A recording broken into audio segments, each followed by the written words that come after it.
Today I am going to discuss about Indian Supreme Court. What is Indian Supreme Court? और ये हमारा UPSC का सबसे important topic है। जो इंडियन सुप्रीम कोर्ट है इसका जो ओरिजिनल जुरिडिक्शन है is confined to federal cases. ये कहाँ तक कन्फाइंड रहता है?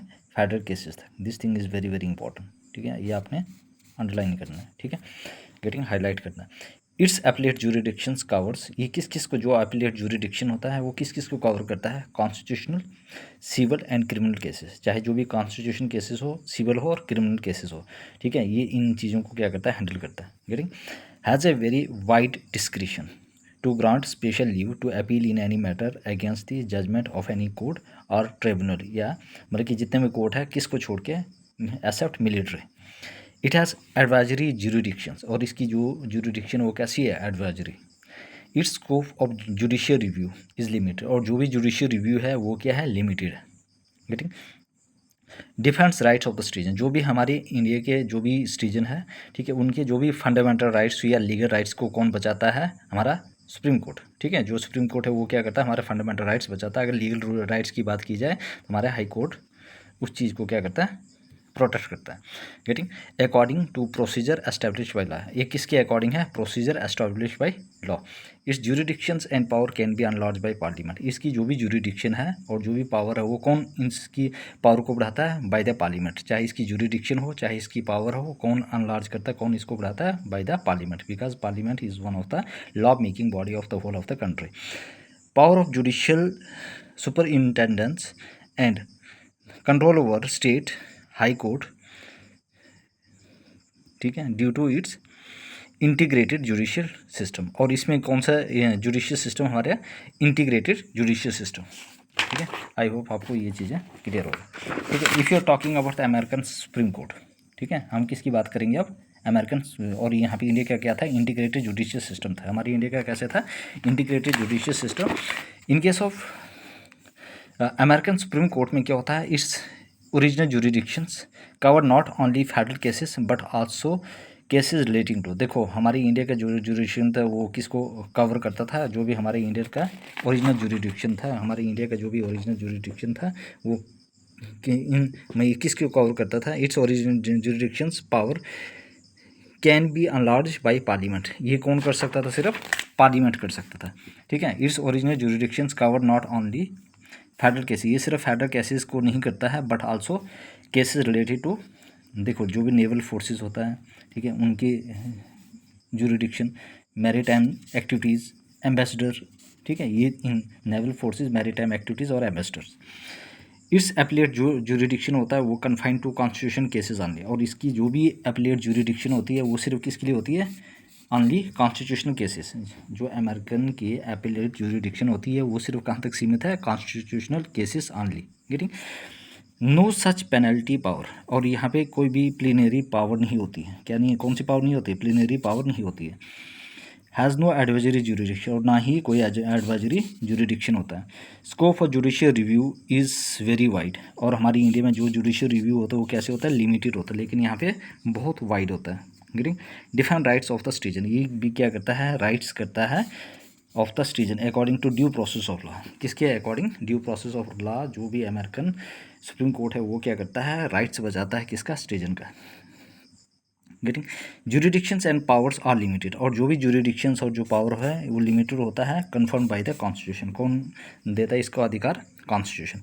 Has no such power due to double or splitted judicial system, ठीक है, इसमें कोई भी ऐसे पावर नहीं है due to double or splitted judicial system, ना तो इसमें कोई भी पावर नहीं है। ठीक है, has no power due to double or splitted judicial system, इसमें डबल और स्प्लिटेड जुडिशियल सिस्टम है, इसमें कोई पावर नहीं। ठीक है, अब देखो हमारे पास जो सुप्रीम कोर्ट है, ठीक है, ये इन दोनों का, इंडिया और अमेरिकन का। सुप्रीम कोर्ट क्या है? अनलाइक द अमेरिकन कॉन्स्टिट्यूशन, जैसे हमारे पास अमेरिकन कॉन्स्टिट्यूशन है, द इंडियन कॉन्स्टिट्यूशन, जो भी इंडियन कॉन्स्टिट्यूशन है, establish an integral judicial system, वो कौन सा जुडिशियल सिस्टम एस्टैब्लिश करता है? Integrated judicial system. Getting with the supreme court at the top, क्योंकि हमारी इंडिया में जो भी जो होता है सुप्रीम कोर्ट होता है वो टॉप पे होता है, ठीक है, और उसके नीचे क्या होता है? हाई कोर्ट, और हाई कोर्ट किसके नीचे होता है? Supreme court. हायरार्की बनती है, पहले हाई कोर्ट, उसके बाद पहले सबसे पहले जो होता है सुप्रीम कोर्ट, उसके बाद at the top of the level, उसके बाद आता है आपके पास हाई कोर्ट, और उसके बाद जो भी नीचे होता है वो सब ऑर्डिनेट कोर्ट्स आ जाते हैं अंडर हाई कोर्ट। अब हाई कोर्ट के अंडर क्या क्या आता है, स्टेट लेवल के जो भी कोर्ट होते हैं, getting below the state level there is a hierarchy of subordinate court. अब देखो सबसे टॉप पे क्या था, सुप्रीम कोर्ट, सुप्रीम कोर्ट के नीचे हाई कोर्ट, हाई कोर्ट के नीचे जो भी है वो सब ऑर्डिनेट कोर्ट आ जाते हैं। इसमें कौन सब ऑर्डिनेट कोर्ट में कौन कौन से आ जाते हैं, आपके पास डिस्ट्रिक्ट कोर्ट आ जाता है आपके पास, और जो भी लोअर कोर्ट आ जाते हैं। ठीक है, ये हार के आई होप आप को समझ आएगी हो। ठीक है, सबसे पहले सुप्रीम कोर्ट, फिर आपके पास आ गया हाई कोर्ट, हाई कोर्ट के बाद आगे सब ऑर्डिनेट कोर्ट, हर सब ऑर्डिनेट कोर्ट में कौन कौन से आते हैं, district court, other lower courts. Getting this single system of court adopted from the government of India act 1935। ये जो सिंगल सिस्टम जो लाया है वो कहाँ से लाया है, वो लाया है government of India act 1935। This single system of court, this single system of court adopted from the government of India act 1935। जो सिंगल सिस्टम ऑफ कोर्ट है वो कहाँ से लाया है, गवर्नमेंट ऑफ इंडिया एक्ट 1935। और ये क्या करता है, अनफोर्सेस बोथ, ये अनफोर्स करता है ना, both central laws as well as state laws, दोनों को अनफोर्स करता है, सेंट्रल लॉज को भी और स्टेट लॉज को भी। ठीक है, ये सिंगल सिस्टम ऑफ कोर्ट कहाँ से लाया है, adopted from the government of India act 1935। ठीक है, enforces both central law as well as state laws, ये दोनों सेंट्रल लॉज को भी अनफोर्स करता है और सेंट्रल लॉज को भी और स्टेट लॉज को भी, दोनों को क्या करता है, अनफोर्स करता है। तो सिंगल सिस्टम कहाँ से लाया हमने, गवर्नमेंट ऑफ इंडिया 1935। ठीक है, this are the very important key points. ठीक है, very important for the UPSC prelims examination as well as main examinations. ठीक है, and you have to make your concept rock solid, getting, so that you can easily solve the questions in the preliminary examination and as well as in the main examinations. Getting this thing is, I hope you will understand this concept. In USA, if you are talking about in United States of America, on the other hand, the federal laws, जो भी federal laws federal laws होते हैं उनको कौन force करता है, federal judiciary. If you are talking about in USA, the federal laws are enforce by the federal judiciary. ठीक है, हमारे पास यूनाइटेड स्टेट ऑफ अमेरिका की बात की जाए, जो फेडरल लॉज है उसको कौन अनफोर्स करता है, federal judiciary. And the state laws, और जो भी स्टेट लॉज होता है उनको कौन कहा जाता है, करता है स्टेट जुडिशरी। याद रखना, if you are talking about the United State of America, the federal laws are enforced by the federal judiciary and the state laws are enforced by the state judiciary. Getting it means that we have two judiciary, federal judiciary as in the are enforced by the federal judiciary, federal laws are enforced by the federal judiciary and the state laws are enforced by the state judiciary. There is thus a double system court. अब यहाँ पे क्या होता है, double system of court होता है। ठीक है, यहाँ पे क्या है, डबल सिस्टम ऑफ कोर्ट है इन USA. One for the centre, एक किसके लिए बना हुआ, एक बना हुआ सेंटर के लिए।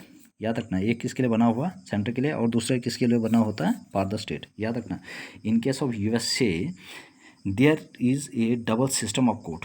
ठीक है, one for the centre and other for the state. Getting, I hope आपको समझ आए होगी। ठीक है, तो federal laws are enforce by the state federal judiciary and the state laws are enforce by the state judiciary. There is a double system of court in USA, one for the centre and other for the state. To sum of, अगर हम इनको सबको sum करेंगे, India although a federal country like the USA, India भी एक क्या है, federal country है, किसकी जैसे, किसकी तरह, USA united states of America has a unified judiciary. क्या है इसके पास, यूनिफाइड जुडिशरी है। One system of fundamental law and justice, कौन सा है हमारे पास, जो भी सिस्टम है फंडामेंटल लॉ और जस्टिस है।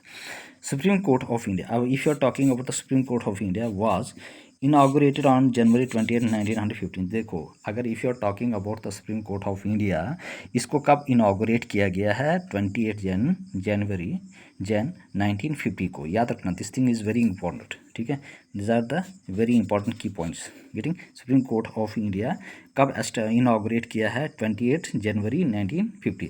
ठीक है, this thing is very important. It succeeded the federal court.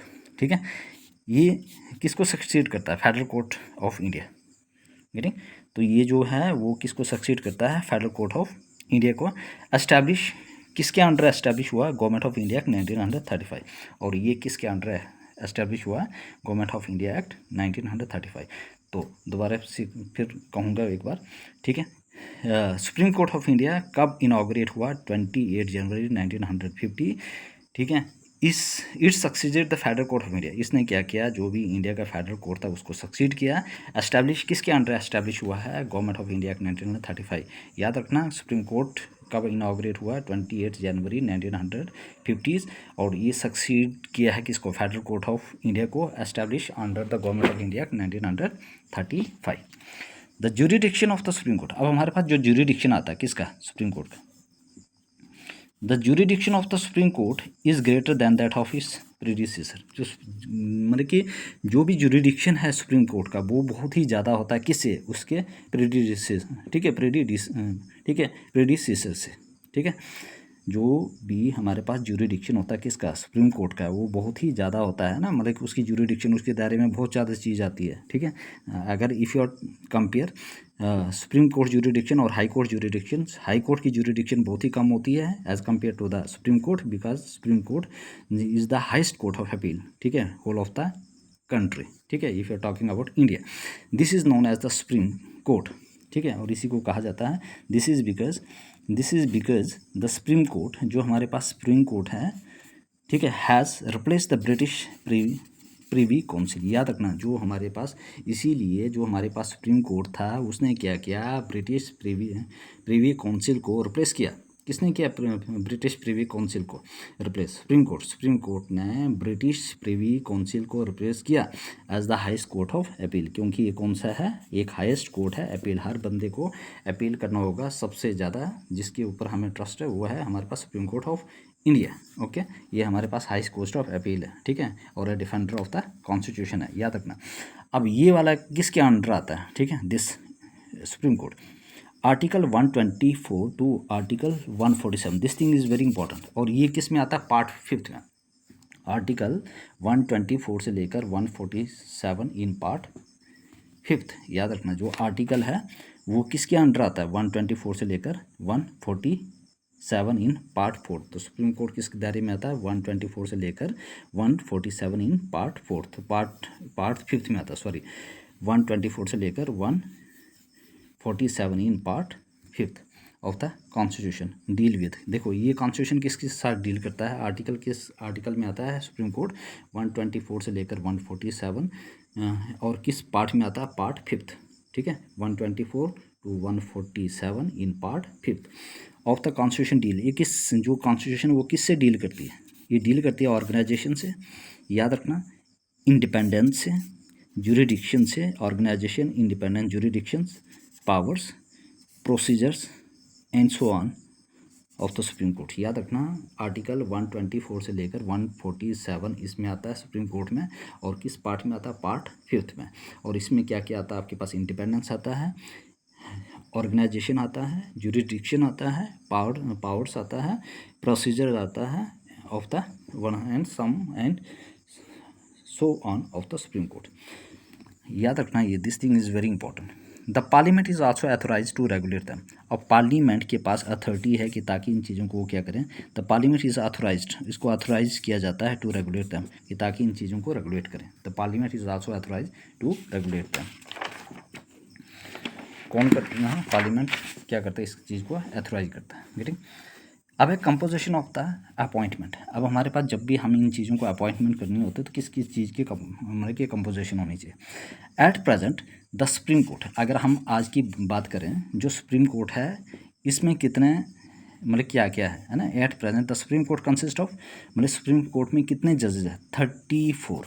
याद रखना, हमारे एट प्रेजेंट आज के टाइम जो कंपोजिशन है किसकी, सुप्रीम कोर्ट की जजेस की, वो है 34, ठीक है।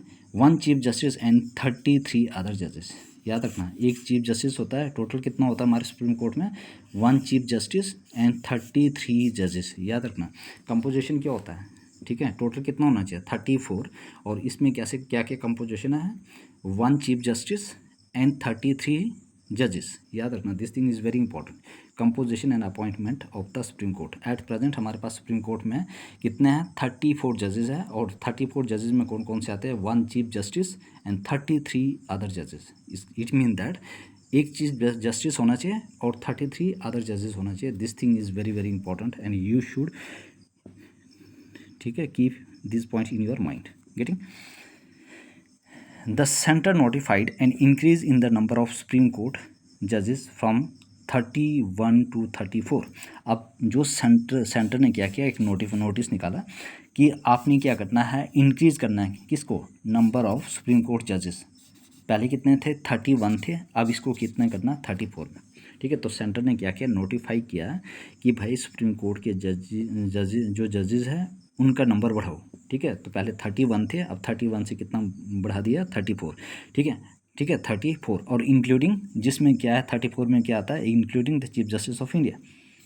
ठीक है, क्या है, चीफ जस्टिस ऑफ इंडिया। ये कब हुआ था, ये हुआ था 2019 में।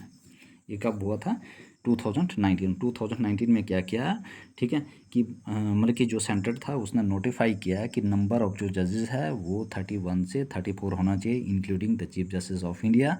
ये कब हुआ था, 2019। तो आज के दौर में प्रेजेंटली कितने हैं, हाउ मेनी जजेस and chief justice of India, ये 1 चीफ जस्टिस एंड 33 अदर जजेस। ठीक है, this thing is very important getting in Supreme Court में। Follow the enactment of the supreme court.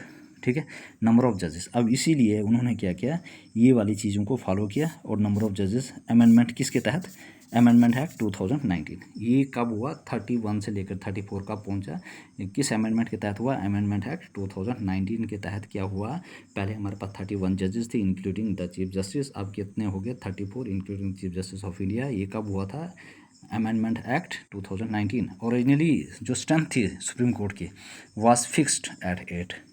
Originally जो थी, जो स्ट्रेंथ थी किसकी, सुप्रीम कोर्ट में, वो कितनी थी, 8। याद रखना, ओरिजिनली कितनी थी, 8। इसमें क्या था, एक चीफ जस्टिस होता था और 7 अदर जजेस होते थे। ठीक है, originally the supreme court consist of 8 जजेस, it mean that 1 chief justice and 7 other जजेस। तो पहले कितने थे, 8 में क्या था, एक चीफ जस्टिस होता था और 7 अदर जजेस होते थे। ठीक है, लेकिन according to the amendment act 2019, the centre notified that the number of जजेस must be increased from 30 must be increased from 31 to 34, including the chief justice of India. Getting? The parliament has increased the number of other judges progressively 10 in 1956। जो parliament है उन्होंने क्या किया, उन्होंने मतलब कि जो नंबर ऑफ जजेस थे इनके नंबर बढ़ाए। पार्लियामेंट ने क्या किया, जो नंबर ऑफ जजेस थे, ठीक है, इनका नंबर बढ़ाया। मतलब 1956 में कितने बढ़ाया, 10। मतलब कि अब इनकी तादाद कितनी हो गई, मतलब कि कितने नंबर्स बढ़ गए, मतलब 10। पहले कितने थे, 8, अब कितने हो गए, 10। ठीक है, कब हुआ था ये, 1956 में। 19 पहले कितने थे, ओरिजिनली हमारे सुप्रीम कोर्ट में कितने थे, 8, 1 चीफ जस्टिस और 7 अदर जजेस। उसके बाद 1956 में क्या हुआ, 10 हो गए, मतलब 2 बढ़ा दिए। ठीक है, उसके बाद 13 किस कब मतलब इसका नंबर बढ़ाया, 1960 में। 1960 में कितना आ गया, 13।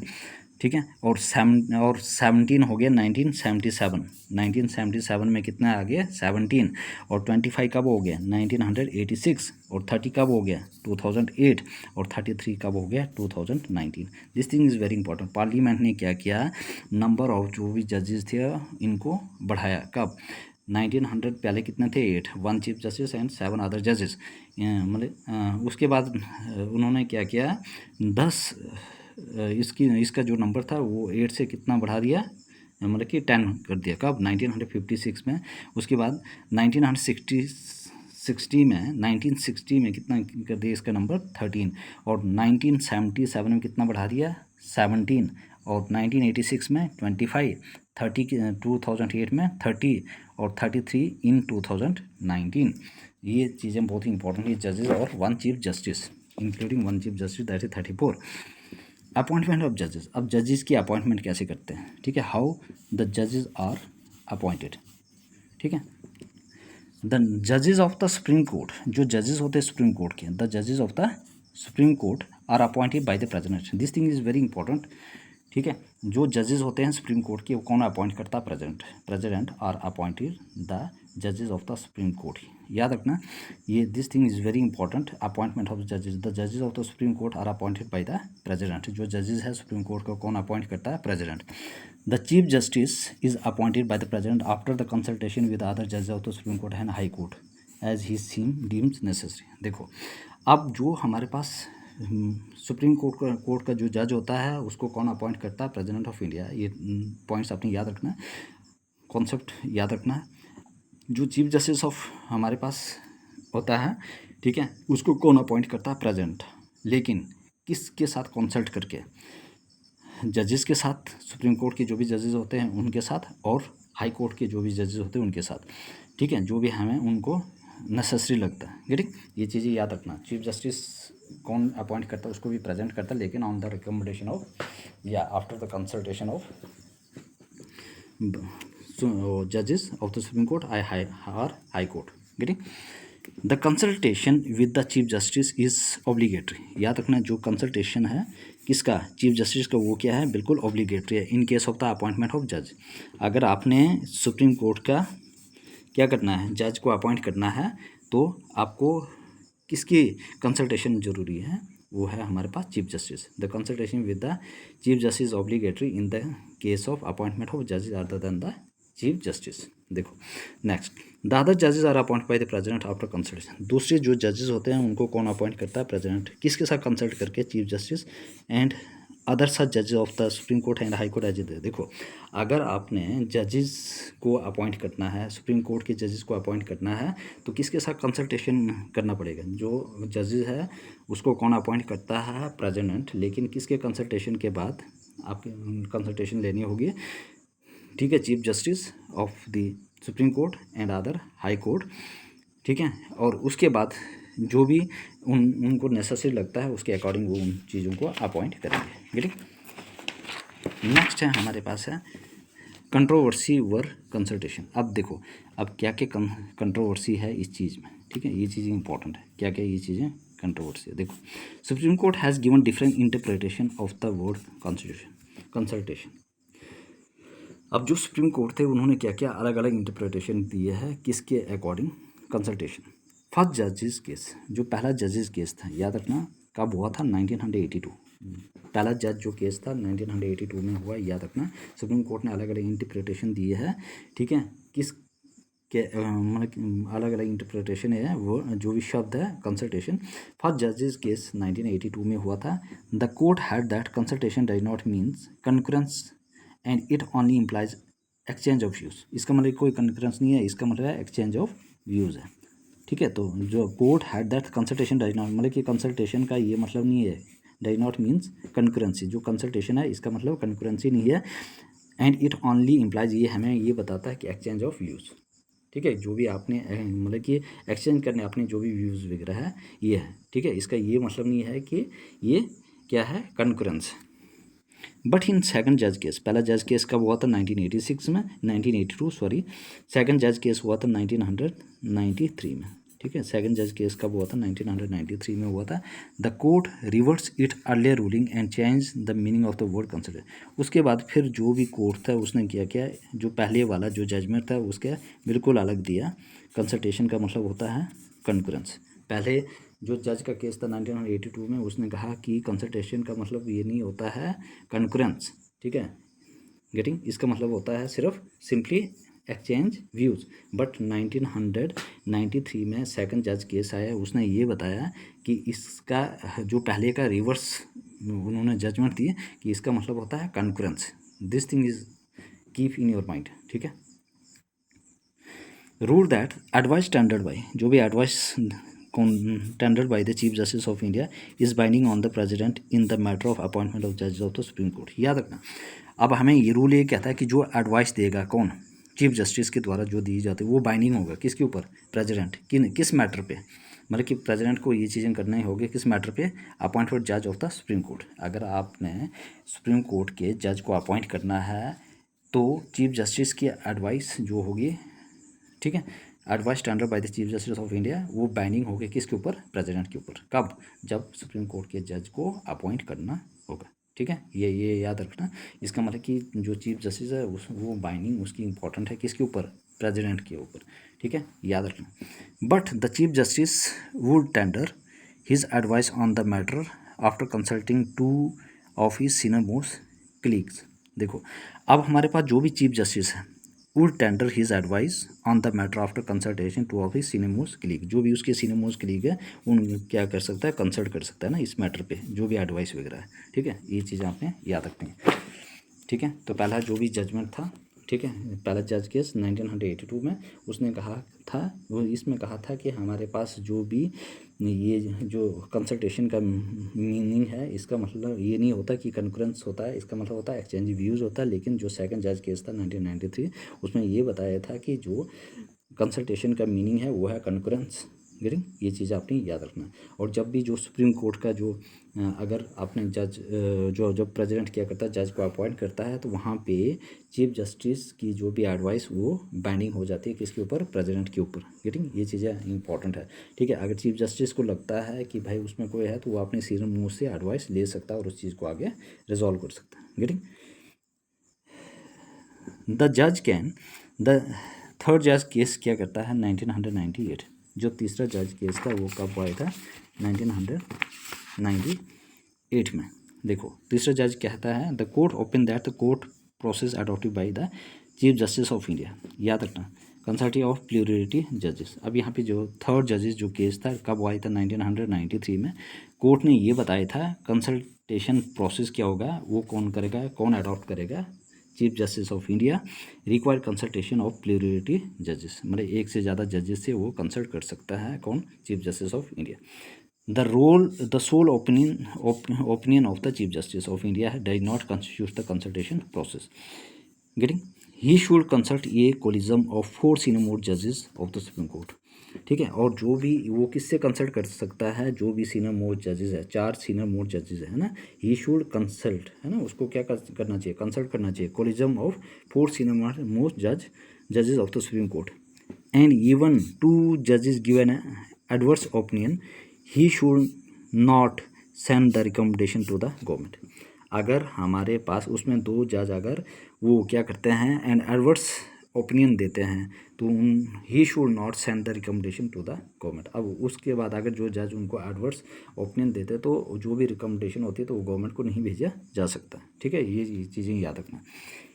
द कोर्ट हैड दैट, अब कोर्ट क्या करता है, that the recommendation made by the chief justice, मतलब जो भी रिकमेंडेशन किसने बनाई है, chief justice, the recommendation made by the chief justice of India without complying norm and requirement, ठीक है, ऑफ द कंसल्टेशन प्रोसेस और not binding on the government. देखो अब जो भी हमारे पास जो चीफ जस्टिस ऑफ इंडिया है या chief justice of the supreme court है, जो उसने भी जो भी चीज़ें दी है, जो भी एडवाइस, जो भी कंसल्टेशन, जो भी चीज़ें बताई है, तो गवर्नमेंट अपने तरीके से काम कर सकती है, गवर्नमेंट उसके बाइंडिंग के अकॉर्डिंग नहीं होगा। ठीक है, याद रखना ये चीज़ें। तो गवर्नमेंट जो है वो बाइंडिंग नहीं होगी किसके ऊपर, चीफ जस्टिस। ठीक है, कि उसकी जो उन्होंने क्या क्या रिकमेंडेशन दी है उसके ऊपर बाइंडिंग नहीं होगी। अब है 99th कॉन्स्टिट्यूशन अमेंडमेंट एक्ट 2014। देखो अब 99th कॉन्स्टिट्यूशन अमेंडमेंट हुआ था 99 कॉन्स्टिट्यूशन अमेंडमेंट हुआ था 2014 में। याद रखना, जो 99th कॉन्स्टिट्यूशनल अमेंडमेंट हुआ था कब हुआ था, 2014 में। याद रखना 99th कॉन्स्टिट्यूशन अमेंडमेंट कब हुआ था, 2014 में। इसमें क्या था, the national judicial appointment commission of 2014। यहाँ पे एक कमीशन को अपॉइंट किया गया था जिसका नाम है नेशनल जुडिशियल अपॉइंटमेंट कमीशन। ठीक है, 99 according to the 99 constitution amendment act 2014, the national judicial appointment commission was appointed in 2014। Both have replace the collegium system of appointed जजेस। अब इन्होंने क्या किया, इसने क्या किया, मतलब जो भी कोलिजियम सिस्टम था किसको, जजेस को अपॉइंट करने का, उसको क्या कर दिया, रिप्लेस कर दिया। किसने, 99 कॉन्स्टिट्यूशन अमेंडमेंट एक्ट 2014 कौन सा लाया, नेशनल जुडिशियल अपॉइंटमेंट कमीशन 2014। इसने क्या किया, रिप्लेस कर दिया कोलिजियम सिस्टम ऑफ अपॉइंटेड जजेस to the supreme court and high court. याद रखना, जो भी सुप्रीम कोर्ट के जजेस को अपॉइंट करना है और हाई कोर्ट के जजेस को अपॉइंट करना है, वो कोलिजियम सिस्टम क्या कर दिया, उसको रिप्लेस कर दिया। एक नई बॉडी आ गई, ठीक है, जिसको कहा जाता है NJA, national judicial appointment commission. National judicial appointment commission, याद रखना 99th कॉन्स्टिट्यूशन अमेंडमेंट एक्ट के तहत, कौन सा 99th कॉन्स्टिट्यूशन अमेंडमेंट एक्ट के तहत कब वो आया था, 2014। इसने क्या लाया था, इस अमेंडमेंट के तहत क्या लेकर आए थे नेशनल जुडिशियल अपॉइंटमेंट कमीशन 2014। ठीक है, both have replace the collegium system. इसने क्या किया, जो भी कोलिजियम सिस्टम था उसको रिप्लेस कर दिया है। और किसके लिए रिप्लेस, किस चीज़ को रिप्लेस करने के लिए, अपॉइंटेड द जजेस, सुप्रीम कोर्ट के भी और हाई कोर्ट के भी। और एक न्यू बॉडी है जिसको कहा था NJA, national judicial appointment commission. ये बात आपने याद रखना, कोलिजन सिस्टम में को रिप्लेस कर दिया किसने, NJSA national judicial appointment commission कब 2014 किसके लिए, फॉर अपॉइंटेड द जज of the supreme court and high court. 2015 में क्या हुआ, किस अमेंडमेंट के तहत, 99th कॉन्स्टिट्यूशन अमेंडमेंट 2014। 2014 में क्या हुआ, the supreme court has declared, supreme court ने क्या किया, डिक्लेयर कर दिया किसको, बोथ 99 कॉन्स्टिट्यूशन अमेंडमेंट एक्ट और जो नेशनल जुडिशियल अपॉइंटमेंट कमीशन, ठीक है, एज अनकॉन्स्टिट्यूशनल एंड वाइड। देखो अब उसके बाद 2015 में क्या हुआ, जो कॉन्स्टिट्यूशन जो हमारे पास सुप्रीम कोर्ट था उसने ये डिक्लेयर किया, जो भी 99 कॉन्स्टिट्यूशन अमेंडमेंट एक्ट 2014 के तहत और जो नेशनल जुडिशियल अपॉइंटमेंट कमीशन आई, ठीक है, जिसने क्या किया था, जो कोलिजियम सिस्टम को रिप्लेस कर दिया था पहले, और हमारे पास जो सुप्रीम कोर्ट था उसने ये बताया कि भाई ये चीज़ें गलत है। उसने क्या किया, जो भी ये नेशनल जुडिशियल अपॉइंटमेंट कमीशन लाया था 99th कॉन्स्टिट्यूशन अमेंडमेंट के तहत, तो इसने क्या किया, इसको अनकॉन्स्टिट्यूशनल एंड वाइड का करार दिया गया, ठीक है, by the supreme court of India. याद रखना, सुप्रीम कोर्ट ने क्या किया, नेशनल जुडिशियल अपॉइंटमेंट कमीशन और जो 99 कॉन्स्टिट्यूशन अमेंडमेंट के तहत इस चीज़ को क्या कर दिया, अनकॉन्स्टिट्यूशनल घोषित कर दिया एंड वाइड, कि भाई ये अनकॉन्स्टिट्यूशनल है और इसका कोई काम नहीं है, ठीक है, ये किसी चीज़ के लिए नहीं है। ग्री कॉन्सिक्वेंटली क्या हुआ, the earlier collision system became operative again. अब दोबारा फिर उसी टाइम क्या हुआ, जैसे इसको क्या किया,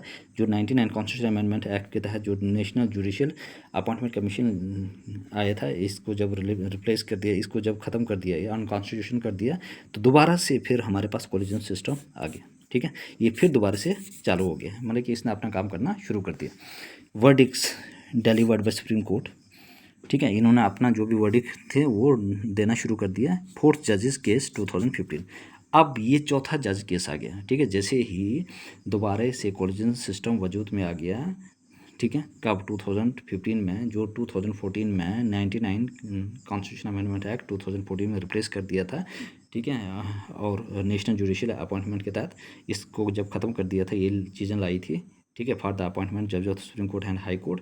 उसके बाद क्या हुआ, दोबारा से फिर हमारे पास जो सुप्रीम कोर्ट था उन्होंने कहा कि जो 99 कॉन्स्टिट्यूशन अमेंडमेंट एक्ट 2014 और जो हमारे पास ये है कौन सा नेशनल जुडिशियल अपॉइंटमेंट कमीशन, इसको अनकॉन्स्टिट्यूशनल वाइड का करार दिया गया है। उसके बाद जो दोबारा से ये जो हमारे पास था वो ऑपरेटिव हो गया, कौन सा ऑपरेटिव हो गया, ऑपरेशन में आ गया, ठीक है, वो आ गया ऑपरेटिव अगेन हो गया कोलिजियम सिस्टम। इसने क्या किया, अपनी चौथी जो वर्डिक्ट थी 4 जजेस केस, वो कब दिए थे 2015। The court open that the new system national judicial appointment commission would effect the independence of the judiciary. देखो इसने जो 4th जज केस था 2015 में, जो जब कोलिजन सिस्टम आया दोबारा से, जो उसके बाद जो 4th जज केस आया, उसमें जो जजमेंट थी 2015 में, कि हमारे पास जो भी नेशनल जुडिशियल अपॉइंटमेंट कमीशन जो लाया था, जिसने कोलिजन सिस्टम को हटाया था, ठीक है, इसका क्या है कि ये हमारे पास जो इंडिपेंडेंस ऑफ द जुडिशरी है ना, इसको ख़त्म कर देगा, ठीक है, मतलब उसके ऊपर प्रभाव पड़ेगा इसको, ठीक है, क्योंकि इसके ऊपर फिर जो भी जुडिशरी इंडिपेंडेंट है, ये इंडिपेंडेंस नहीं रहेगी, ये किसी के कंट्रोल में रहेगी, और जो जजेस है वो पार्लियामेंट के तहत क्या होंगे, अपॉइंट होंगे, ठीक है। तो इससे क्या हो गया, जो भी इनकी वो इंडिपेंडेंस है जुडिशरी की, वो सारी ख़त्म हो जाएगी, ठीक है। आई होप, ठीक है, आप ये चीज़ें समझ आएगी, ठीक है। अब appointment of the chief justice. अब चीफ जस्टिस को हम किस तरह से अपॉइंट करते हैं, 1950 से लेकर 1973 the practice has been to appoint the senior most जज of the supreme Court as the chief justice of India. देखो appointment of the chief justice को हम कैसे अपॉइंट करते थे, अगर हम बात करें 1950 से लेकर 1973 में क्या हुआ, the practice has been to appoint the senior most जज ऑफ द सुप्रीम कोर्ट, मतलब कि जो सीनियर मोस्ट जज होता था उसी को क्या करते थे, चीफ जस्टिस ऑफ इंडिया बना देते थे, ठीक है। This establish convention was violated 1973, और ये जो चीज़ें एस्टैब्लिश हुई थी और ये जो चीज़ें थी इसको वायलेट कर दिया कब, 1973 में। किसने किया, व्हेन A.N. रॉय, जब हमारे पास A.N. रे आए थे, appointed as the chief justice by superseding 3 senior most जजेस। जब उन्होंने क्या किया, 3 जो सीनियर मोस्ट जजेस थे उसको क्या कर दिया था, सुपरसीड कर दिया था। याद रखना, पहले क्या होता था, जो भी सीनियर मोस्ट जज होते थे उसको क्या बना दिया जाता था, चीफ जस्टिस ऑफ इंडिया, लेकिन ये चीज़ें जो होती थी, ये जो सिस्टम था, जो ये पॉलिसी थी, जो जिसके अकॉर्डिंग ये चीज़ें चलती थी, है ना, जो भी रूल और रेगुलेशन थे, लेकिन इस चीज़ को जो भी ये कन्वेंशन था इसको वायलेट कर दिया था कब? 1973। किसके केस में? जब A.N. रे आया, जिनको अपॉइंट किया था as a chief justice of India. ठीक है, इसने क्या किया, जो भी अपने ऊपर जो भी 3 सीनियर मोस्ट जज थे उसको सुपरसीड कर दिया। मीनिंग ये चीज़ें आपने याद रखना। देखो अगेन इन 1977 में क्या हुआ, 1977 में क्या हुआ, MU बैग, याद रखना 1977 में क्या हुआ, MU Beg was appointed as the chief justice. मतलब कि 1977 में क्या हुआ, एक MU बैग आया, उसको भी अपॉइंट किया chief justice of India by superseding the senior most जज। ठीक है, उसने भी क्या किया, मतलब कि जो भी सीनियर मोस्ट जज थे उससे आगे निकल गया और वो बन गया chief justice of India. This description of government was curtailed by the supreme court second जजेस केस 1993। और जो भी सेकंड जजेस केस था उसको क्या कर दिया था, ख़त्म कर दिया था, कर्टेल कर दिया था। ठीक है, याद रखना। The supreme Court rule that senior most जज of the supreme Court should alone be appointed to the office.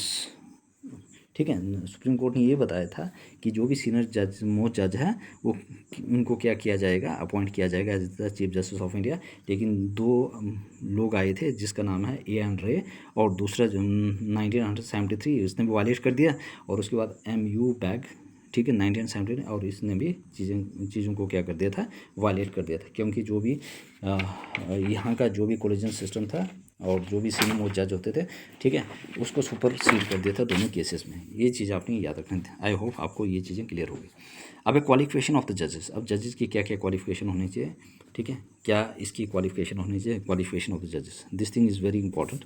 देखो ये पर्सन अपॉइंटेड एज जज, अगर एक किसी इंसान को हम जज अपॉइंट करते हैं, किसका, कहाँ का, सुप्रीम कोर्ट का, अगर हम सुप्रीम कोर्ट का जज को अपॉइंट करना चाहते हैं, should have the following qualification, उसकी बहुत सारी क्वालिफिकेशन होनी चाहिए। ठीक है, अगर किसी बंदे को, किसी इंसान को हम सुप्रीम कोर्ट का जज क्या करना चाहते हैं, अपॉइंट करना चाहते हैं, तो उसकी क्या क्या क्वालिफिकेशन होनी चाहिए ये हम पढ़ेंगे। इंडिया का सिटीजन होना चाहिए, should be a citizen of India. ठीक है, first thing is very important. ठीक है, कि ये चीज़ें इंपॉर्टेंट है कि हमारा इंडिया का सिटीजन होना चाहिए। अगर वो सिटीजन नहीं होगा तो वो इस चीज़ के लिए एलिजिबल नहीं होगा। ठीक है, शुड हैव बीन ए जज ऑफ हाई कोर्ट, और वो बंदा क्या होना चाहिए, जज होना चाहिए पहले हाई कोर्ट का। अगर कोई इंसान को हमने सुप्रीम कोर्ट का जज अपॉइंट करना है तो सिटीजन होना चाहिए इंडिया का। ठीक है, और उसके बाद क्या होना चाहिए, हाई कोर्ट का क्या होना चाहिए, जज होना चाहिए। ठीक है, हाई कोर्ट से जज होना चाहिए इन सेक्शन फॉर 5 ईयर्स, मतलब कितना होना चाहिए वो। ठीक है, शुड हैव ए जज, शुड हैव बीन ए जज ऑफ ए हाई कोर्ट और high court in succession for 5 years, कितने साल का, 5 साल का। ठीक है, तीसरा should be been an advocate, और या तो वो एडवोकेट होना चाहिए हाई कोर्ट का, high court in succession for 10 years और 10 साल तक। या तो वो जज होना चाहिए कहाँ का, हाई कोर्ट का, कितने साल के लिए, 5 साल के लिए इन सक्सेशन, और उसके बाद या तो एडवोकेट होना चाहिए, ठीक है, हाई कोर्ट का फॉर 10 ईयर सक्सेशन। ठीक है, ये याद रखना, this thing is very important. Should be A distinguish jurist in the opinion of the present, और देखो मतलब कि प्रेसिडेंट के अकॉर्डिंग, मतलब कि वो क्या होना चाहिए, एक जूरिस्ट होना चाहिए, है ना। Should have a distinguish jurist in the opinion of the president, मतलब कि वो बहुत ही अच्छा जूरिस्ट होना चाहिए in the opinion of the president. तो इसको हम किसके लिए अपॉइंट करेंगे, जज ऑफ द सुप्रीम कोर्ट। क्या क्या क्वालिफिकेशन होना चाहिए, सिटीजन होना चाहिए इंडिया का, ठीक है, और क्या होना चाहिए, मतलब कि एक जज होना चाहिए हाई कोर्ट का, और 5 ईयर्स का सक्सेशन होना चाहिए, और या तो वो एडवोकेट होना चाहिए कहाँ का, हाई कोर्ट का, और 10 ईयर इन सक्सेशन होना चाहिए, और एक डिस्टिंग्विश जूरिस्ट होना चाहिए किसके, in the opinion of the president. ये चीज़ें बहुत ही इंपॉर्टेंट है। ओथ और अफर्मेशन, देखो ओथ और अफर्मेशन, ये this thing is also very very important. Oath and affirmation भी इंपॉर्टेंट। देखो अब हमने क्या करना है, ओथ कैसे लेने हैं, ठीक है, ओथ और अफर्मेशन याद रखना। अब शपथ कैसे लेनी है, ये पर्सन अपॉइंटेड है जज, अगर एक जो पर्सन है वो अपॉइंट हो गया जज, ठीक है, कहाँ का, सुप्रीम कोर्ट का। अब वो ऑफिस में जाने से पहले क्या होगा, before entering upon his office has to make subscribe an oath और अफर्मेशन, और उसको ऑफिस में जाने से पहले क्या करना पड़ेगा, एक ओथ लेनी पड़ेगी या अफर्मेशन लेनी पड़ेगी। ठीक है, याद रखना, ये चीज़ इंपॉर्टेंट है। अगर कोई भी इंसान एज ए अपॉइंट होता है सुप्रीम कोर्ट ऑफ जज ऑफ द सुप्रीम कोर्ट, तो उसको ऑफिस में एंटर होने से पहले क्या करना पड़ेगा, ओथ लेनी पड़ेगी। ठीक है, शपथ लेनी पड़ेगी टू बियर। और उस शपथ में क्या करना पड़ेगा कि भाई मैं to bear true faith and allegiance, ठीक है, मतलब कि वो क्या करेगा, मतलब कि अपना जो भी शपथ लेगा कि भाई मैं अपना पूरा 100% दूंगा, मतलब कि अपना कॉन्स्टिट्यूशन का पालन करूंगा, है ना, to the constitution of India, ठीक है, मतलब उसके साथ बिल्कुल वो to bear true faith and allegiance to the constitution of India, मतलब कि जो भी कॉन्स्टिट्यूशन है उसका उल्लंघन नहीं करूँगा, उसका पालन करूँगा और बिल्कुल सच्चाई से काम करूँगा, ठीक है, और ईमानदारी से काम करूँगा, ठीक है, to uphold the sovereignty and integrity, ठीक है, और पूरा क्या करेगा ये, ठीक है, to uphold the sovereignty and integrity of India, और इंडिया की जो भी अखंडता जो भी चीज़ें हैं ना उसका ख्याल रखेगा, है ना, सॉवर्निटी एंड इंटीग्रिटी ये भी इंपॉर्टेंट है, ठीक है। Before the president some person appointed for his purpose is both as a swear of without fear. देखो उसके बाद टू ड्यूली और faithfully to best of ability knowledge perform the duty. अब देखो उसके अंदर जो भी ईमानदारी से अपनी ड्यूटी क्या करेगा, निभाएगा, ठीक है, और जिसके उसके अंदर जो भी एबिलिटी है ना, जो भी उसके अंदर टैलेंट है, नॉलेज है, ज्ञान है, या जो भी जजमेंट है वो पूरी अपना कर्तव्य निभाएगा, ठीक है, जिस टाइम वो अपना उस सीट पे बैठेगा। गेटिंग, ये चीज़ें अपना याद रखना, ठीक है। To uphold the constitution and the laws, और जो भी मतलब कानून का पालन करेगा, to uphold the constitution and the law, है ना, जो भी हमारे पास कॉन्स्टिट्यूशन है ना, जो भी हमारे पास कॉन्स्टिट्यूशन और जो भी लॉज वगैरह है, ठीक है, उसका पूरा पालन करेगा, ठीक है। अब हमारे पास जैसे ही उसने ओथ और अफर्मेशन ले लिए, किसके सामने लेगा वो, अब जब भी वो ऑफिस में एंटर होने से पहले क्या करेगा, ओथ और अफर्मेशन लेगा किसके सामने, बिफोर द प्रेसिडेंट, या तो प्रेसिडेंट के सामने या ऐसे पर्सन जो प्रेसिडेंट ने अपॉइंट किया है, ठीक है, या उसके सामने, फॉर दिस पर्पज़, इस पर्पज़ के लिए जो प्रेसिडेंट ने क्या किया, किसी आदमी को अपॉइंट किया गया, ठीक है, इन इज ओथ लेने के लिए, ये जज of the supreme court swear. अब ये मतलब कि क्या करेगा, कसम खाएगा, है ना, एक शपथ लेगा of the office without fear, मतलब किसी के डर से नहीं है, किसी के फेवर में नहीं है, और अफेक्शन इला विल, ठीक है, मतलब किसी के दबाव पे नहीं, किसी के कोई कुछ भी नहीं, है ना, मतलब अपनी मर्जी से क्या करेगा, बिल्कुल बिना डर के और पूरी तरह से क्या करेगा, शपथ लेगा, ठीक है, ये याद रखना। अब हम मतलब ओथ और अफर्मेशन में क्या आता है, एक जो पर्सन है जब हम उसको सुप्रीम कोर्ट का क्या करते हैं, जज अपॉइंट करते हैं, जब वो अपने ऑफिस में एंटर करता है तो वो क्या करता है, शपथ लेता है, और जैसे ही शपथ लेता है, किसके सामने लेता है आप शपथ, ठीक है, वो लेता है प्रेसिडेंट के सामने, या अगर इन केस प्रेसिडेंट ना हो तो प्रेसिडेंट क्या करता है, दूसरे पर्सन को अपॉइंट करता है कि ताकि जो सुप्रीम कोर्ट का जज है उस पर्सन के सामने अपने ओथ ले सके, ठीक है, और वो बिना किसी डर के क्या करेगा, ये चीज़ें काम करेगा, ठीक है, और शपथ लेगा, ठीक है, ना तो किसी के फेवर में, ना तो डर से, ना किसी अफेक्शन इल और विल, ठीक है, ये बात याद रखना। उसके बाद क्या करेगा, वो क्या करेगा, to bear true faith and allegiance to the constitution, और उसका बिल्कुल अपना पालन करेगा, है ना, जो भी चीज़ अपना सच्चाई उससे निष्ठा से काम करेगा, टू अपहोल्ड सॉवर्निटी और इंटीग्रिटी का ख्याल रखेगा, और उसके बाद ईमानदारी से काम करेगा, जो भी उसके अंदर टैलेंट है, एबिलिटी है, नॉलेज है, परफॉर्म अपनी ड्यूटी बिल्कुल ईमानदारी से निभाएगा, और जो कॉन्स्टिट्यूशन है उसका पालन करेगा, और जो भी कानून है, ठीक है, लॉज वगैरह है उसका पालन करेगा, ये बात याद है।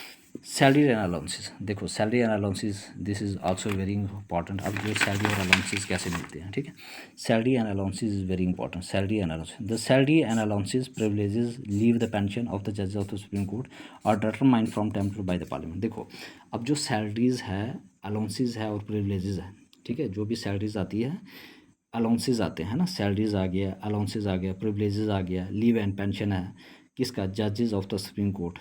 याद रखना, जो सैलरीज है, अलाउंसेस है, प्रिविलेजेस है, लीव और पेंशन है किसका, जो जजेस ऑफ द सुप्रीम कोर्ट है, वो कौन डिटरमाइन करता है, बार बार, ठीक है, टाइम टू टाइम पार्लियामेंट। याद रखना, अगर इंक्रीज या डिक्रीज जो भी सैलरी करनी होगी, ठीक है, वो कौन करता है, पार्लियामेंट, या अलाउंसेस बढ़ानी है ना, या जो भी हेल्थ चार्जेस वगैरह है ना, हेल्थ जो भी फैसिलिटी देनी है, वो सारा पेंशन जो भी है वो कौन करता है, पार्लियामेंट। याद रखना। तो हमारे पास जो सैलरी अलाउंसेस क्या करता है, इसमें क्या होता है, the salary, the allowances, privileges, leave and pension of the जजेस of the supreme court are determined from time to time by the parliament. They can not be varied to his disadvantage after his appointment. अब उसको कोई भी there can not be varied to their disadvantage, है ना, इसमें कोई कुछ भी चाहिए नहीं आता है, ठीक है, बदलता नहीं है after their appointment, accept during a financial emergency, और फाइनेंशियल एमरजेंसी में चेंज आता है, और ऐसे अक्सर नहीं होता है ना, सिर्फ फाइनेंशियल एमरजेंसी में मतलब कुछ चेंज आता है, लेकिन ऐसे कोई भी चेंज नहीं आता। ठीक है। The salary of the chief justice was increase. अब उसके बाद जो चीफ जस्टिस है उसकी सैलरी क्या की जाती है, इंक्रीज की जाती है 1 लाख से लेकर 2.8 लाख पर, ठीक है, पर मंथ, याद रखना। अब जो सैलरी थी पहले चीफ जस्टिस की कितनी थी, 1 लाख, अब 1 लाख से कितने हो गए 2.80 लाख पर मंथ। ठीक है। कब हुई थी इंक्रीज, 2018 में। पहले चीफ जस्टिस ऑफ इंडिया की सैलरी कितनी थी, 1 लाख, अब कितनी हो गई 2.80 लाख पर मंथ। कब हुई थी, 2018 में। ये चीज़ें आपने याद रखनी है। जजेस ऑफ द सुप्रीम कोर्ट पहले सैलरी कितनी थी, 90,000। ठीक है। अब कितनी होगी 2.80 लाख पर मंथ, ये भी 2018 में हुआ। चीफ जस्टिस ऑफ इंडिया की सैलरी पहले कितनी थी, 1 लाख, अब कितनी होगी 2.80 लाख पर मंथ। कब हुआ ये, 2018। और हमारे पास जो जजेस है ऑफ द सुप्रीम कोर्ट की, इसकी पहली सैलरी कितनी थी, 90,000, अब कितनी होगी, अब हमारे पास आ गई 2.50 लाख। ठीक है। 2.5 lakh means 2.5 lakh per month. कब हुआ था, ये भी 2018। दे आर आल्सो पेड, ठीक है, समचरी अलाउंसेस, और इनको कुछ समचरी अलाउंसेस भी मिलते हैं। ठीक है, याद रखना ये चीज़ें। And provided with free accommodation, और देखो रहने के लिए बिल्कुल फ्री उनको मिलता है। And other facilities like medical, car, telephone, और देखो समचरी अलाउंसेस भी मिलते हैं। इसमें क्या होता है, आपके पास रहने का फ्री मिलता है, उसके बाद अदर फैसिलिटी मिलती है, जैसे मेडिकल, अदर फैसिलिटी में आके मेडिकल, कार, टेलीफोन, ये सारा आपको फ्री ऑफ कास्ट मिलता है। Getting retired chief justice and जजेस are entitled 50% their last drawn salary as monthly pension. अब जब कोई भी चीफ जस्टिस रिटायर हो जाता है या जजेस रिटायर हो जाते हैं, ठीक है, और उनको उसके सैलरी से पेंशन कितना मिलता है, 50%। ठीक है। और जो जिस टाइम रिटायरमेंट के टाइम जो उसने लास्ट सैलरी निकाली होती है, उसके अकॉर्डिंग 50% उसको पेंशन दी जाती है। याद रखना, जजेस ऑफ द सुप्रीम कोर्ट और आपके पास जो भी रिटायर्ड चीफ जस्टिस है या रिटायर्ड जो जजेस हैं, जब वो रिटायर हो जाते हैं तो उनकी जो लास्ट सैलरी होती है, जितनी वो निकलती है, उसका 50% उनको पेंशन दिया जाता है। ठीक, ये चीज़ें आपने याद रखना। आई होप, ठीक है, इट विल बी क्लियर।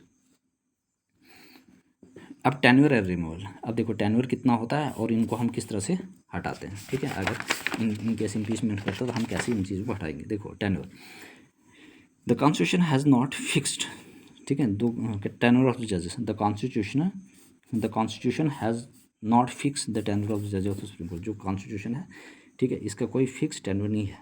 ठीक है। The constitution has not fix the tenure of the जज ऑफ द सुप्रीम कोर्ट। जो कॉन्स्टिट्यूशन है उसमें जो सुप्रीम कोर्ट का जो जजेस है उनका टेन्योर फिक्स नहीं किया हुआ। याद रखना, जो कॉन्स्टिट्यूशन है उसमें जो सुप्रीम कोर्ट के जजेस होते हैं उनका टेन्योर कभी फिक्स नहीं किया हुआ, उसमें लिखा नहीं है।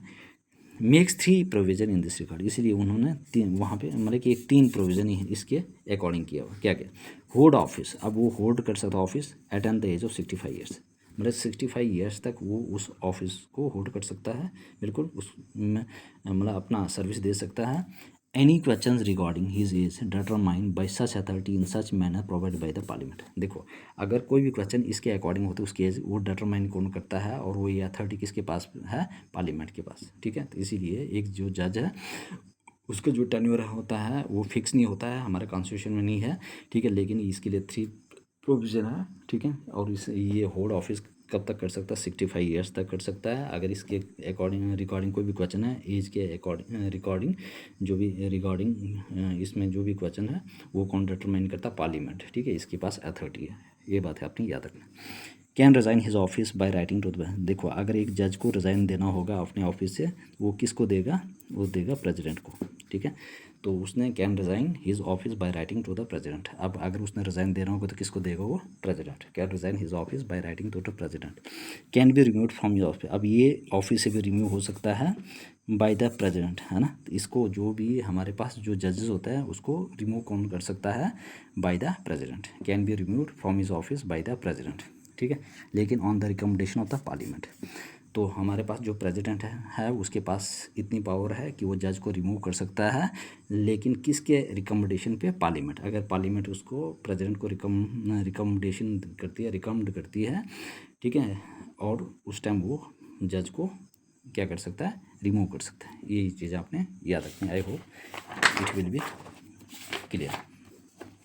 चलो अब हमने जज को किस तरह से रिमूव करना है, ठीक है, how the removal of the जजेस। अब जजेस को कैसे रिमूव करना है, द जजेस of the supreme court can be removed from his office. जो जज है, ठीक है, हमने जो जज होता है उसको कैसे रिमूव करना है, ये जज of the supreme court can be removed from his office by an order of the president. एक जज को हम उसके ऑफिस से कब रिमूव करते हैं, जब प्रेसिडेंट का ऑर्डर होता है। तो ये जज of the supreme court can be removed from his office by an order of the president. The president can issue the removal order. अब जो प्रेसिडेंट क्या करता है, वो रिमूवल वाला ऑर्डर इशू करता है only after an address bye the parliament. देखो, जब प्रेसिडेंट क्या करता है, ऑर्डर इशू करता है कि भाई जज को रिमूव करना है, ठीक है, उसके ऑफिस से, तो किसके रिकमेंडेशन में होगा, अगर पार्लियामेंट के, ठीक है, only after an address bye the parliament. अगर पार्लियामेंट नहीं करते तो प्रेसिडेंट उसको रिमूव नहीं कर सकता। तो रिकमेंडेशन लेनी बहुत ज़रूरी है, किसको, प्रेसिडेंट को, ठीक है, किससे, पार्लियामेंट। अब पार्लियामेंट रिकमेंडेशन देता है तो वो प्रेसिडेंट क्या करता है, वो किसको रिमूव करेगा, जजेस को, only after an address by the parliament has been presented to him in same session for such removal। ठीक है, has been presented to him, उसको प्रेजेंट किया जाएगा same session में for the such removal। address must be supported by special majority। देखो, अगर उसको remove करना होगा तो स्पेशल मेजोरिटी में होना चाहिए हर each house of the parliament. देखो, एक जज को अगर हमने रिमूव करना है तो स्पेशल मेजोरिटी होनी चाहिए, ठीक है, for the removal of the जजेस, ठीक है, from his office bye the president on the recommendation of the parliament, ठीक है, must be supported by special majority of हीच हाउस ऑफ पार्लियामेंट। अगर स्पेशल मेजोरिटी हो गया, ठीक है, हर एक हाउस ऑफ पार्लियामेंट के, तो तभी रिमूव होगा, ठीक है। Majority total membership of that house not less than 2/3 of the member that house present and voting. देखो, अब दूसरी कंडीशन है, मेजोरिटी में होना चाहिए total membership of that house, majority, और 2/3 से कम नहीं होना चाहिए, ठीक है। स्पेशल मेजोरिटी तो होगी, लेकिन जो भी मेंबर्स है वो 2/3 से कम नहीं होना चाहिए of that house present and voting, ठीक है, ये याद रखना। The ground of removal are proved misbehaviour और कैपेसिटी। अब देखो, तीसरा क्या है, अगर उसको जो प्रेसिडेंट है वो तभी मतलब कि जो हमारे पास जजेस है सुप्रीम कोर्ट के, उसको तभी रिमूव कर सकते हैं अगर उसने मिसबिहेवियर किया होगा, ठीक है, और या इनकैपेसिटी हो, ठीक है, अगर उसको प्रूव करेंगे ऑन ग्राउंड ऑफ रिमूवल, ठीक है। The ground of removal are to proved misbehaviour और इनकैपेसिटी। अगर उसने कोई भी मिसबिहेवियर किया होगा या इनकैपेसिटी होगी, अगर उसको प्रूव किया जाएगा ग्राउंड लेवल पे, तो तभी उसको रिमूव किया जाता है। स्पेशल मेजॉरिटी होना चाहिए, not less than 2/3 of the member present and voting in the house of the parliament. The ground of removal of the president, ठीक है, मस्ट बी प्रूव्ड मिसबिहेवियर और इनकैपेसिटी। ये चीज़ें इंपॉर्टेंट। द जजेज इंक्वायरी एक्ट, अब हमारे पास देखो अलग अलग एक्ट आ गए। द जजेज इंक्वायरी एक्ट आ गया 1968 में। जो जजेज इंक्वायरी एक्ट थी वो कब आया, 1968 में। Regulate the procedure regulating to the removal of the जजेस। अब उसने क्या किया, मतलब कि जजेस जो है उसके लिए क्या क्या प्रोसीजर है कि उसको हम रिमूव कर सकते हैं। तो द जजेस इंक्वायरी एक्ट, जजेस इंक्वायरी एक्ट 1968 में क्या हुआ, जो जजेस इंक्वायरी एक्ट था 1968 में, ये हुआ, उसने एक प्रोसीजर निकाला कि किस तरह से एक जज को रिमूव किया जाता है ऑफ द सुप्रीम कोर्ट, ठीक है, by the process of impeachment. तो हमारे पास जो जजेस इंक्वायरी एक्ट कब आया, 1968 में। ये चीज़ आपने याद रखनी कि जजेस इंक्वायरी एक्ट कब आया, 1968 में। इसलिए लाया कि क्या प्रोसीजर है रिमूवल ऑफ द जज ऑफ द सुप्रीम कोर्ट, है ना, by the process of impeachment, ठीक है, एक चीज़। अब रिमूवल मोशन क्या है, sign by 100 members in case of Lok Sabha. देखो, अगर जब रिमूव करना होगा तो क्या होगा, साइन करना पड़ेगा। ये किस में है, जजेस इंक्वायरी केस, द जजेस इंक्वायरी एक्ट में आया 1968 में। कौन सा एक्ट में आया, जजेस इंक्वायरी एक्ट में आया 1968 में। इसमें क्या हुआ कि क्या प्रोसीजर है एक जज, सुप्रीम कोर्ट के जज को रिमूव करने का bye the process of impeachment. इसके लिए पहला पॉइंट होगा, रिमूवल मोशन में क्या होगा, इसमें 100 मेंबर्स को क्या करना पड़ेगा, साइन करना पड़ेगा इन केस ऑफ द लोकसभा, और 50 member in case of Rajya Sabha. अगर लोकसभा के होंगे तो उनको 100 मेंबर्स होना चाहिए, अगर राज्यसभा के होंगे तो 15 मेंबर होना चाहिए। फर्स्ट, ठीक है, is to be given to the speaker या चेयरमैन, ठीक है। तो 50 मेंबर्स क्या होना चाहिए in case of Rajya Sabha, is to be given to the speaker या चेयरमैन। और ये किसको देना पड़ेगा, या तो चेयरमैन को या तो स्पीकर को, याद रखना। तो हम इसको क्या करते हैं, रिमूवल मोशन में साइन करते हैं 100 members in case of Lok Sabha, और राज्यसभा में स्पीकर या चेयरमैन। द स्पीकर या चेयरमैन, जो हमारे पास स्पीकर और जो चेयरमैन होता है, मे एडमिट द मोशन और रिफ्यूज टू एडमिट इट। देखो अब जो स्पीकर और चेयरमैन होता है या तो उसको एडमिट कर देगा मोशन को, या तो उसको इनकार कर देगा, या तो एक्सेप्ट कर लेगा, या तो उसको कंसीडर कर देगा, या तो उसको रिफ्यूज़ कर देगा। Getting? If it is admitted, अगर इसको एडमिट किया जाएगा, अगर उसको एक्सेप्ट किया जाएगा, गेटिंग, देन द स्पीकर या चेयरमैन कॉन्स्टिट्यूट 3 मेंबर कमेटी। देखो अगर उसने क्या कि इस चीज़ को एक्सेप्ट कर दिया या एडमिट कर दिया, फिर जो हमारे पास स्पीकर और जो चेयरमैन है वो 3 मेंबर कमेटी बनाएगा। ठीक है, क्या करने के लिए? To investigate into the charges, मतलब कि जो इस जज के ऊपर जो चार्जेस लगे हैं, इसके ऊपर जो भी चार्जेस लगे हैं उसके लिए एक कमेटी कॉन्स्टिट्यूट की जाएगी और इस चार्जेस के ऊपर इन्वेस्टिगेशन की जाएगी। याद रखो, इस चार्जेस के ऊपर क्या किया जाएगी? इन्वेस्टिगेशन। और इस इन्वेस्टिगेशन की जाएगी कब? इन्वेस्टिगेशन की जाएगी अगर उस चीज़ को एडमिट करता है कौन? चेयरमैन या स्पीकर। ठीक है, तो इसलिए उन्होंने क्या करना पड़ता है? 3 मेंबर्स कमेटी कॉन्स्टिट्यूट करनी पड़ेगी। कितनी members committee? 3 members committee to investigate into the charges. ठीक है, the committee should consist of, अब उस 3 मेंबर्स कमेटी में कौन कौन सा होना चाहिए? The committee consist of chief justice होना चाहिए एक, या जज ऑफ द सुप्रीम कोर्ट। याद रखना, अगर एडमिट कर दिया तो क्या होना चाहिए? 3 मेंबर्स कमेटी होना चाहिए to inquire into this matter. उसमें चीफ जस्टिस ऑफ इंडिया होना चाहिए, या जज ऑफ द सुप्रीम कोर्ट होना चाहिए, या जज ऑफ द हाई कोर्ट होना चाहिए। याद रखना, या तो जज ऑफ द सुप्रीम कोर्ट होना चाहिए या जज ऑफ द हाई कोर्ट होना चाहिए। ये डिस्टिंग्विश ज्यूरिस्ट होना चाहिए। याद रखना, जब उन्होंने जो चेयरमैन और जो स्पीकर था, अगर उन्होंने क्या किया? एडमिट कर दिया, गेटिंग, तो उसके लिए उन्होंने 3 मेंबर कमेटी कॉन्स्टिट्यूट करनी पड़ेगी। और उस 3 मेंबर कॉन्स्टिट्यूट किसके लिए करनी पड़ेगी? टू इन्वेस्टिगेट, जो भी इन्वेस्टिगेट है, ठीक है, to investigate into the charges, जो भी चार्जेस लगे, गेटिंग। उसके बाद अब उसमें क्या क्या होंगे? जो कमेटी है उसमें कौन कौन से होंगे? चीफ जस्टिस होगा ऑफ द सुप्रीम कोर्ट, ठीक है, आर जज ऑफ द सुप्रीम कोर्ट। अगर चीफ जस्टिस नहीं होगा तो फिर जज ऑफ द सुप्रीम कोर्ट होगा। सेकंड होगा chief justice of high court होगा। और थर्ड होगा ए ज्यूरिस्ट, ए डिस्टिंग्विश ज्यूरिस्ट। याद रखना, और क्या होगा? एक डिस्टिंग्विश ज्यूरिस्ट होगा। गेटिंग? चीफ जस्टिस होगा, अगर चीफ जस्टिस नहीं होगा तो जज ऑफ द सुप्रीम कोर्ट होगा, और chief justice of high court होगा, और एक डिस्टिंग्विश ज्यूरिस्ट होगा। गेटिंग? और एक कमेटी फाइंड द जज टू बी, अगर कमेटी को लगता है, जो 3 मेंबर्स है कमेटी के, अगर उनको ये लगता है कि जो ये जज है वो क्या पाया जाएगा? गिल्टी ऑफ मिसबिहेवियर, मतलब उसने गलती किया है ना, मिसबिहेवियर है ना, वो दोषी पाया गया है ना, या सफरिंग फ्रॉम एन इनकैपेसिटी, या इनकैपेसिटी से क्या है? वो सफरिंग है। The house can take up the consideration of the motion, और हाउस क्या करेगा? इसको मोशन को क्या करेगा? कंसिडर करेगा, है ना। The house can take up the consider to the motion. देखो अगर कमेटी को लगा कि जो जज है वो गिल्टी है मिसबिहेवियर का या इनकैपेसिटी से सफ़र है, हाउस क्या करेगा? कंसिडरेशन में लेगा इस मोशन को।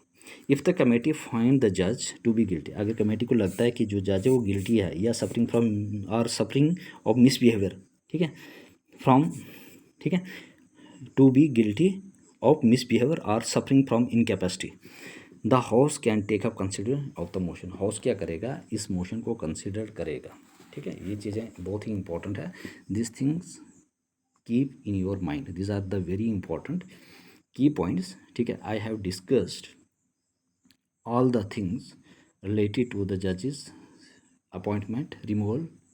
ठीक है, what are the procedure, what are the first जज केस, सेकंड जज केस, थर्ड जज केस, फोर्थ जज case, national judicial appointment commission and other commission, getting, and if the judge is found guilty, or if the these things are accepted by the what, these are accepted by the, कौन accept करता है? Chairman of the are the, या तो chairman accept करता है, admit करता है, या तो कौन करता है एक्सेप्ट? शाबाश। और करता है आपके पास या तो चेयरमैन करता है या तो स्पीकर करता है। तो उसके बाद 3 मेंबर कमेटी कॉन्स्टिट्यूट की जाएगी, और इस 3 मेंबर कमेटी में कौन कौन से होंगे? गेटिंग? उसमें पहला चीफ जस्टिस होगा या जज ऑफ द सुप्रीम कोर्ट होगा, सेकंड होगा chief justice of high court होगा, और डिस्टिंग्विश ज्यूरिस्ट होगा। गेटिंग? अगर कमेटी में अगर ये पाई जाता है, अगर वो गिल्टी पाया जाता है या मिसबिहेवियर हो जाता है, इनकैपेसिटी, तो हाउस क्या करेगा? उनको कंसिडरेशन में लेगा, कंसिडरेशन ऑफ द मोशन लेगा। अगर if the committee find the जज टू बी गिल्टी, अगर कमेटी को लगता है कि जो जज है वो गिल्टी है या सफरिंग ऑफ गिल्टी और suffering of misbehaviour from an incapacity, the house can take up consideration of the motion. House क्या करेगा, इस मोशन को कंसिडरेशन में लेगा। ये चीज़ें बहुत ही इंपॉर्टेंट है, ठीक है। और आई होप अभी ये पूरा लेक्चर कंप्लीट नहीं हुआ, अब इसके अलग से पार्ट और आएगा, ठीक है। अगर 1-2 पार्ट और आ जाएंगे, ठीक है, और उसके बाद फिर ये सुप्रीम कोर्ट का टॉपिक जो है वो बिल्कुल प्रॉपरली यहाँ पे करवाया जाएगा। गेटिंग, आई होप आपको ये चीज़ें समझ आई होगी। गेटिंग, तो ये सारा क्या था कि अलाउंसेस क्या है, सैलरी कितनी होती है, टेनर क्या है, रिमूवल क्या है, ठीक है। ये सारा चीज़ें क्या आ जाती है, इसमें आ जाती है। ऑथर अफर्मेशन क्या है, गेटिंग, और ये चीज़ें कब होती हैं।